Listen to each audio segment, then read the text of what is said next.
Muy buenas tardes, estimados especialistas y profesores de todas las escuelas del Perú. Soy la profesora Amparo Gutiérrez Pérez, macroformadora del área de comunicación en jornada escolar completa.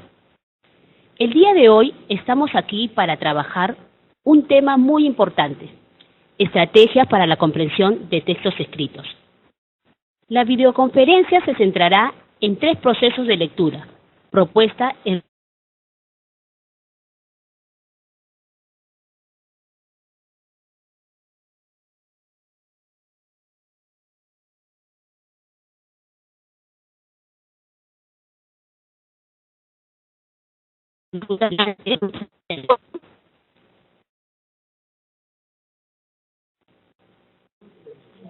Avanza a la siguiente diapositiva.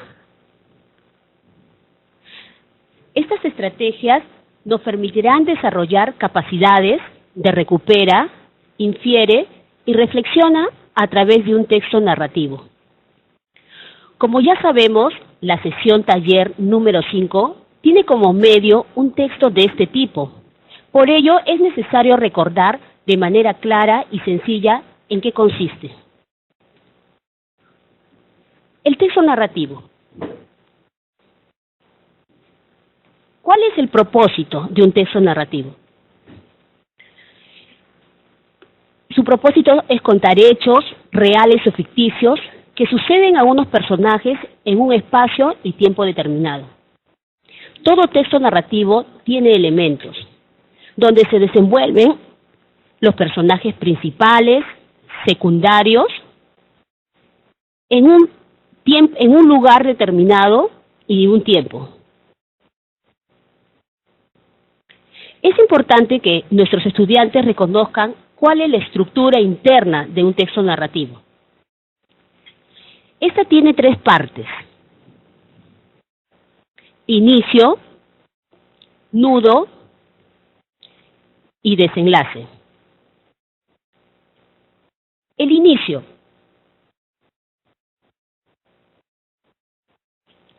Nos presenta un hecho.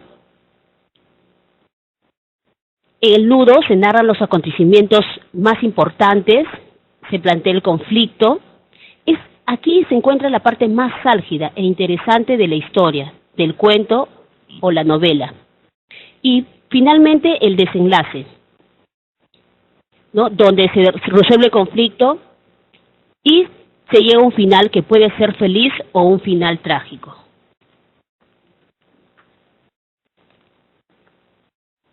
Como especialistas y maestros sabemos qué es un texto narrativo. La tarea es cómo abordarlo con los estudiantes. ¿Qué nos plantean las investigaciones sobre lectura? Que apliquemos estrategias antes de leer un texto. Pero, ¿cuáles son esas estrategias? A través de un estudio a un grupo de lectores autónomos, competentes, se determinó que ellos, antes de leer un texto, se formulaban preguntas sobre el título del libro, planteaban hipótesis, realizaban sus predicciones. Esto permitía que al momento de enfrentarse al texto, ellos buscaran corroborar sus hipótesis si eran verdaderas o eran falsas, monitoreando así lo que leían y por ende comprendiendo mejor el texto. Además, teniendo en cuenta los aportes de Vygotsky, las estrategias en el antes de la lectura tienen que partir de su entorno, de su interés, para así motivarlos a leer. Conocedores de estas recomendaciones, aplicaremos la estrategia generando una situación comunicativa. Propuesta planteadas en rutas del aprendizaje. ¿Cómo generamos una teniendo en cuenta que se trabajará un texto narrativo? A partir de un tema que involucre vivencialmente a los estudiantes, como por ejemplo, las relaciones sexuales. Un problema que interesa mucho a los adolescentes. Podríamos generar una situación comunicativa a través de las siguientes preguntas. Recordemos, estimados especialistas y maestros, que estas preguntas tienen que estar formuladas teniendo en cuenta el texto a leer. El docente tiene que hacer una lectura previa e identificar ¿Cómo puede contextualizar esta lectura a la realidad del estudiante para luego formular preguntas que recojan sus saberes previos, sus intereses, para así relacionarlos con el texto a leer? A continuación leeré las preguntas. Número 1. ¿Creen que los padres hacen bien en denunciar al hombre que mantiene relaciones sexuales con su hijo o hija? ¿Por qué? ¿Cuándo un hombre o una mujer está preparado para iniciarse sexualmente? ¿Por qué? ¿Será un pecado tener una relación sexual?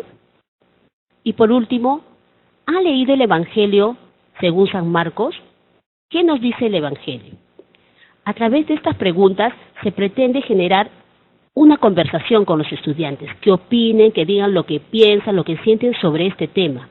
Y luego lo relacionamos con el texto que ellos leerán a continuación. Antes de ello, como nos plantea Isabel Solé, es importante que ellos planteen sus hipótesis. Para ello, el docente escribirá o leerán el título de la lectura. En este caso es el Evangelio según San Marcos. Y formulará 2 preguntas. Pueden ser más, pueden ser menos, de acuerdo al tiempo y la planificación del docente. Estas preguntas son: ¿qué creen que le suceda a los personajes principales? ¿Qué relación habrá entre el texto y el Evangelio según San Marcos? Es muy importante que las respuestas que dan los estudiantes sea escrita en la pizarra, que el docente lo transcriba para luego, en el segundo proceso de lectura, puedan los estudiantes corroborar si las hipótesis planteadas eran verdaderas o eran falsas. A continuación, seguimos con el segundo proceso de lectura.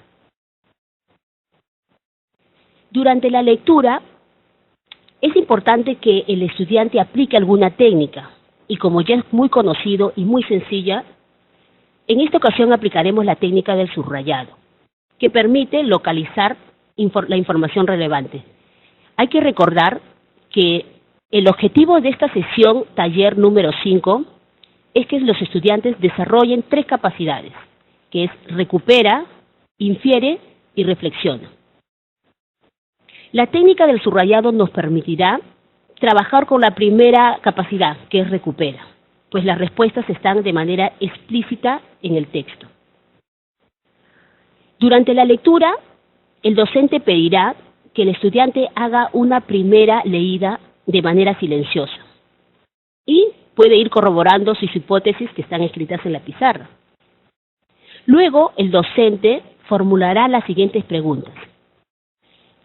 El docente dará un tiempo prudente para que el estudiante subraye sus respuestas en la ficha de trabajo. Si tenemos en cuenta que el texto a trabajar es un texto narrativo, pues las preguntas tienen que ir apuntando en base a los elementos y a la estructura. Primera pregunta: ¿quiénes son los personajes principales en el Evangelio según San Marcos? ¿Dónde se da la historia? ¿Cuándo ocurre la historia? ¿Cómo se inicia la historia? ¿Cuál es el conflicto? ¿Cómo termina la historia? ¿Qué tipo de texto han leído?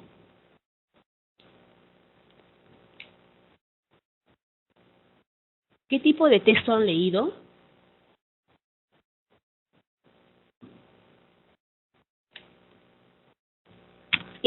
Por la noche, ¿qué sucede entre Espinosa y la muchacha? ¿Qué es un galpón? El galpón estaba sin techo. Habían arrancado las vigas para construir la cruz. ¿Para qué construirán una cruz? Como podemos observar, las preguntas 1, 2, 3, 4, 5 y 6, las respuestas lo encontramos de manera explícita en el texto. Y las preguntas 7, 8, 9 y 10 son preguntas de nivel inferencial, que no están en el texto. A continuación, les presentamos el texto que ustedes los tienen en sus cuadernillos. ¿Ya? Está en el Aprendemos. ¿Qué es lo que tiene? Ya los estudiantes reconocieron en su texto los personajes, el tiempo, el lugar. Ahora, el maestro tiene que hacer el modelado en la pizarra utilizando papelógrafos, utilizando algún recursos tecnológicos, ¿no? Si es que cuenta con ello. A ver, teniendo el texto, vamos a identificar a los personajes principales. ¿Quiénes son los personajes principales? Es Baltasar Espinosa, la familia Guntrie, que está conformado por el padre, el hijo y una muchacha. Luego estos personajes se desenvuelven y se da la historia en la hacienda Los Álamos.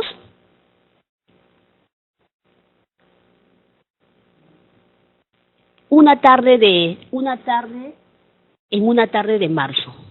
Si seguimos leyendo los textos, encontraremos otros días adicionales, como martes, jueves, que nos indica que la historia o el tiempo no se desarrolló en una tarde, sino en varios días.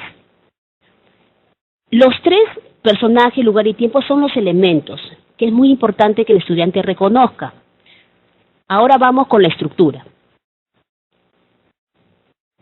Muy bien, el inicio es el primer párrafo. Ahí se encuentran los personajes, el lugar donde se da la historia y el tiempo en que inicia.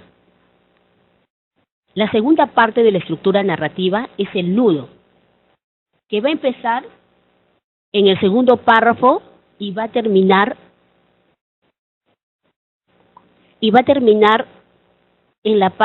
en el cuarto párrafo, cuando termina lo resaltado por verde.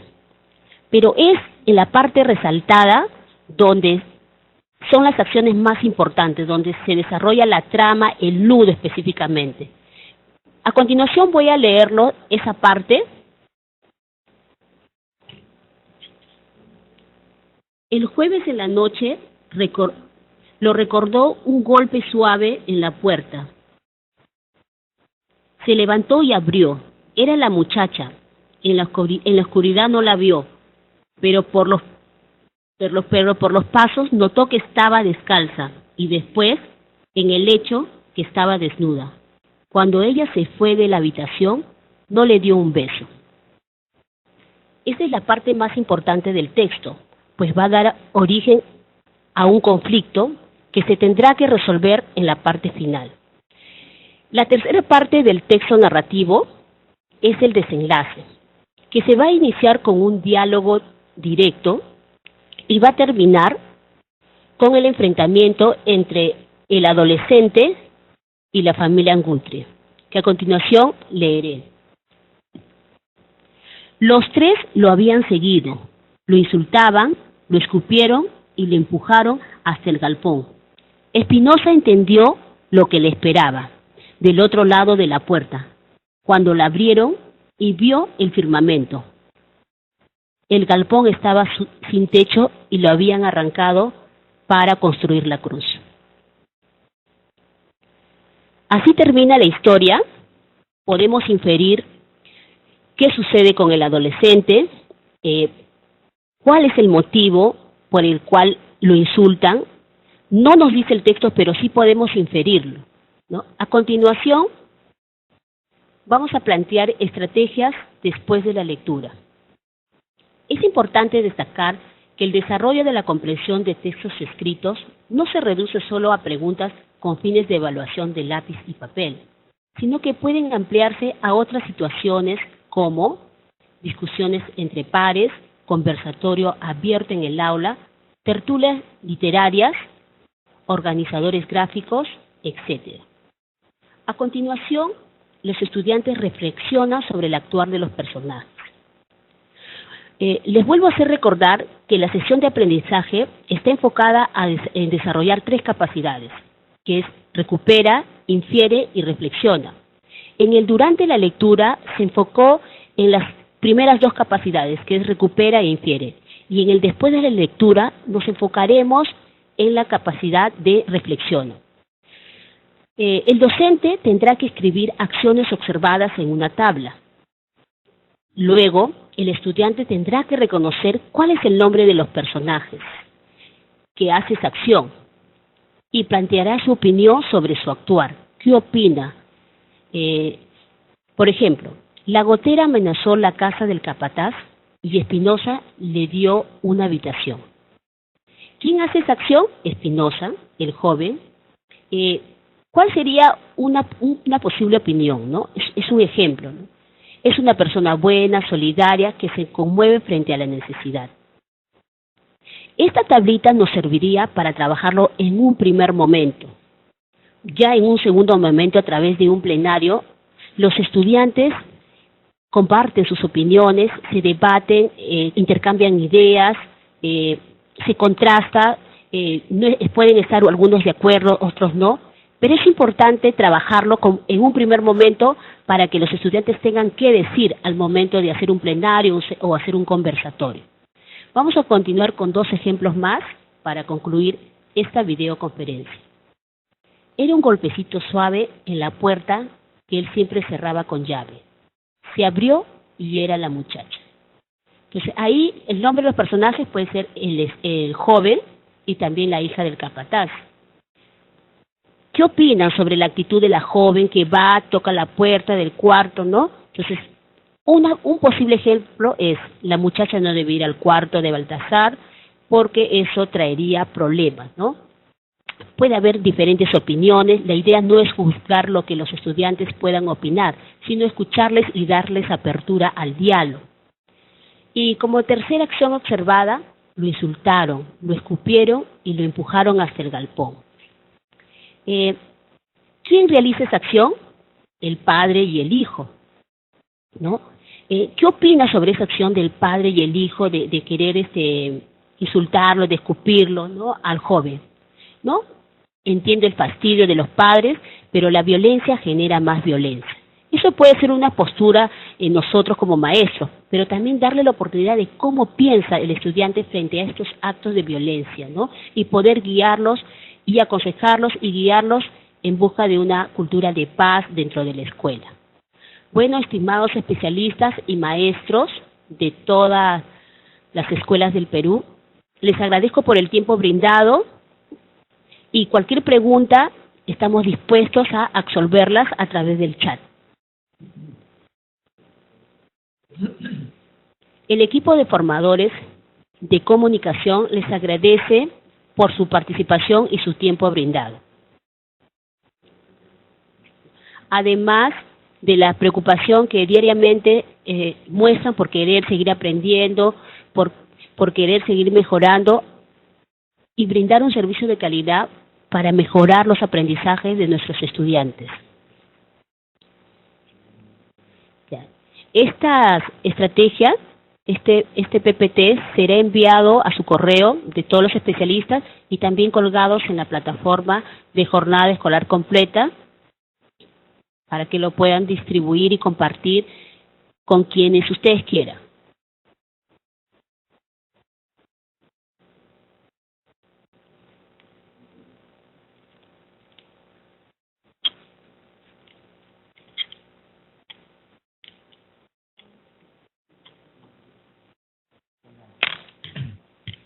Bien, ahí hay una pregunta que nos dice cómo obtener la videoconferencia. Esta videoconferencia va a estar colgada en la plataforma de GEC, ¿no?, en la jornada escolar completa. Mañana debe estar ya el equipo tecnológico del ministerio, debe estar colgando y también se les va a ustedes mandar a su correo, ¿verdad? Cada macro les enviará. Muy bien, ahí Paulo César nos dice que es de Huánuco y haya entrado un poco tarde, sin embargo es importante, dice la videoconferencia.